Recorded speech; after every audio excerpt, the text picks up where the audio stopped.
Bueno, una vez que ya se logró saber el comportamiento de los conductores y de los aislantes desde el punto de vista electrostático y se identificó que en los conductores la carga electrostática se distribuía uniformemente, mientras que en los aislantes únicamente en la región en donde eran frotados,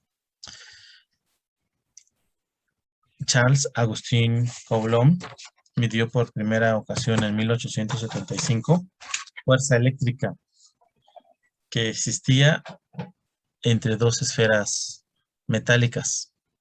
Haciendo una serie de experimentos, él dedujo la fórmula o la ecuación matemática que lleva su nombre, ¿sí? De fuerza de origen electrostático, en donde intervienen cargas de esa misma magnitud por medio de fuerzas electrostáticas.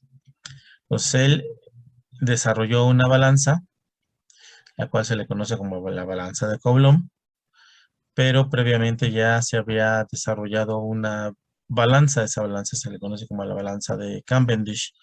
Cavendish desarrolló una balanza, de esa balanza Coulomb toma los estudios previos de Cavendish, hace una asociación, lo acondiciona a las necesidades que él requería para poder hacer el análisis de las fuerzas de tipo electrostático y finalmente desarrolla su propia balanza. Pues esa balanza lleva su nombre, es la balanza de Coulomb y se le conoce como la balanza de torsión. Esa balanza de torsión ha sido utilizada para medir fuerzas de origen gravitacional, de origen eléctrico y de origen magnético.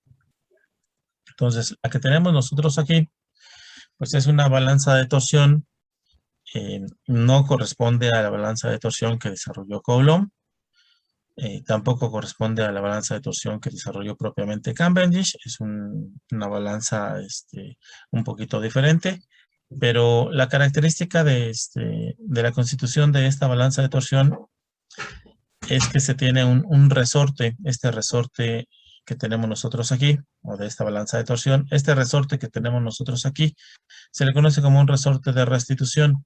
Tiene la capacidad de poder regresar a su posición original una vez que fue torcido. Y la constante de restitución nos las da el fabricante o nos la proporciona el fabricante. Para el caso de nuestro laboratorio, nos proporciona una constante de 3 por 10 a la menos 5 newtons por metro por cada centímetro de separación. Estando a una distancia de 1 metro de separación, ¿sí? Con respecto a la base y al pizarrón, tenemos que tener una separación de 1 metro, ¿no?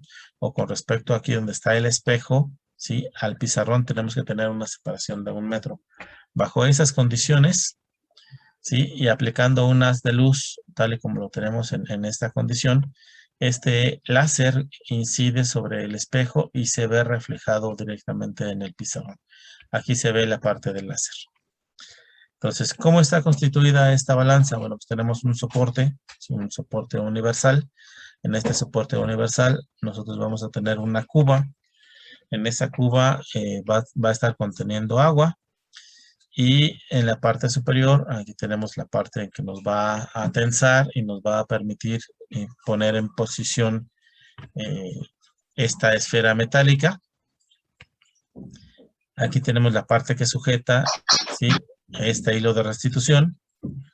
Posteriormente tenemos esta estructura fija en donde se sujeta la esfera metálica y en donde se sujeta la veleta. Esta veleta tiene la intención de amortiguar conjuntamente con el agua el movimiento de la fuerza de origen electrostático que le va a transferir la esfera fija a la esfera móvil cuando se carguen electrostáticamente. Y finalmente, ¿sí? Va a venir y se cierra la parte de la tensión en la parte de abajo, ¿no? Entonces, se mantiene toda esta estructura tensa, ¿sí? Y este resorte va a trabajar a la torsión.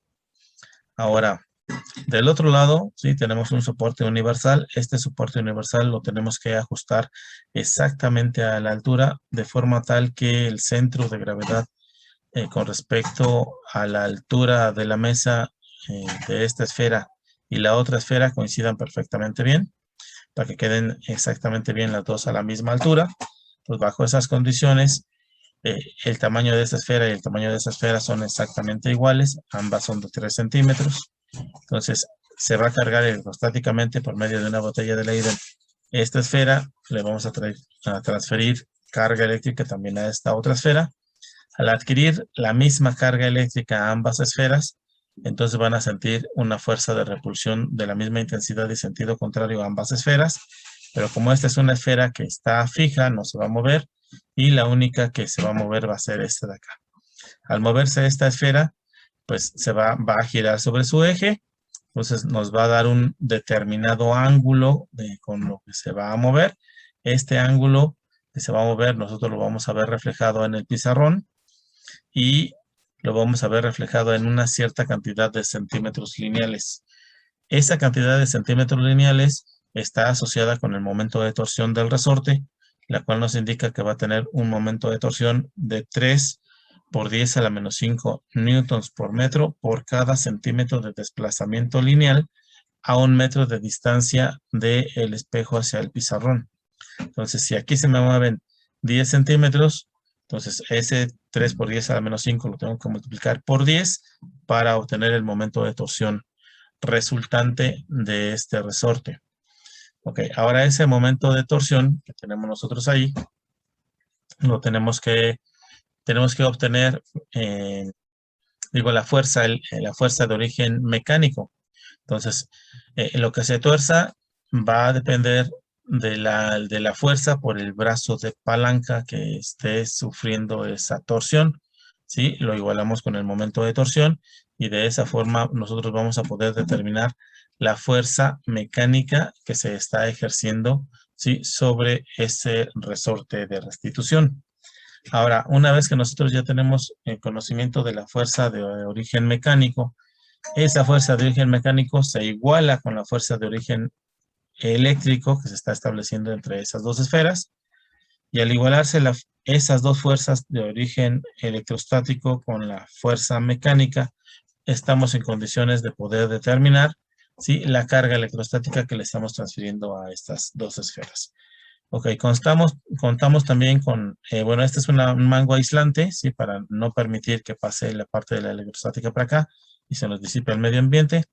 Tenemos aquí una regla graduada, ¿sí? Esta regla tiene su corredera, aquí tenemos la corredera en la cual la vamos a poder acercar o alejar, dependiendo si nosotros queremos variar la distancia y medir en función de la distancia cuál va a ser los efectos de fuerza eléctrica reflejados en esas dos esferas.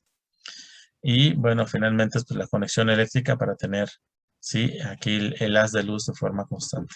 Aquí en el pizarrón pues se montó una regla graduada, es un metro directamente de longitud, y lo que vamos a proceder nuevamente a hacer va a ser cargar ambas esferas.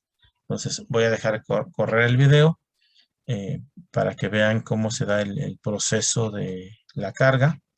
Tenemos de este lado, en el parto de las mesas, una máquina de Windshut. La máquina de Windshut la hacemos trabajar y vamos a cargar por medio de la máquina de Windshut, de los mismos capacitores o las botellas de Leyden que tiene la máquina de Windshut. Vamos a cargar por medio de uno de sus brazos a la botella de Leyden que está independiente, y con esa botella de Leyden le vamos a transferir la carga electrostática a estas dos esferas. Esta se va a tocar, salte el arco eléctrico a la otra esfera. Entonces se distribuye la carga uniformemente y se mueve cierta longitud de centímetros ese haz de luz. Esa cantidad de centímetros que se movió como parámetro para poder determinar el momento de torsión resultante del resorte. Con ese momento de torsión resultante del resorte, vamos a poder determinar la fuerza que se está ejerciendo sobre ese resorte. Esa fuerza la igualamos con la fuerza de origen eléctrico, y una vez que hicimos eso, estamos en condiciones de poder determinar la cantidad de carga electrostática que se le suministró a estas dos esferas. Ahí les muestro la parte de la cuba electrostática, ¿sí? Aquí tenemos la parte de la veleta. Entonces, el hecho de que esté dentro del agua es para amortiguar los efectos de la inducción de tipo de carga eléctrica que van a recibir ambas esferas, y para que no se vea una distorsión, para que sea un movimiento suave con respecto a esa desplazamiento de longitud sobre el pizarrón, ¿sí? Entonces se le pone un elemento amortiguador, que en este caso es el agua, y entonces la veleta se va a desplazar ligeramente sobre el agua para que se pueda ver con más claridad esos efectos de tipo eléctrico. Ya tenemos otra visualización de las dos esferas. Son dos esferas de 3 centímetros. De aquí del centro de esta esfera a donde está pasando el eje del resorte o el eje de esta varilla. Entonces nosotros tenemos aquí el brazo de palanca del momento torsionante que va a sufrir el resorte de restitución. En la parte de aquí arriba sí está incidiendo el láser, el cual se va a ver reflejado aquí en el pizarrón. Y aquí venimos haciendo la serie de mediciones conforme nosotros vamos haciendo la variación de la distancia en cada una de las cargas que estamos desarrollando.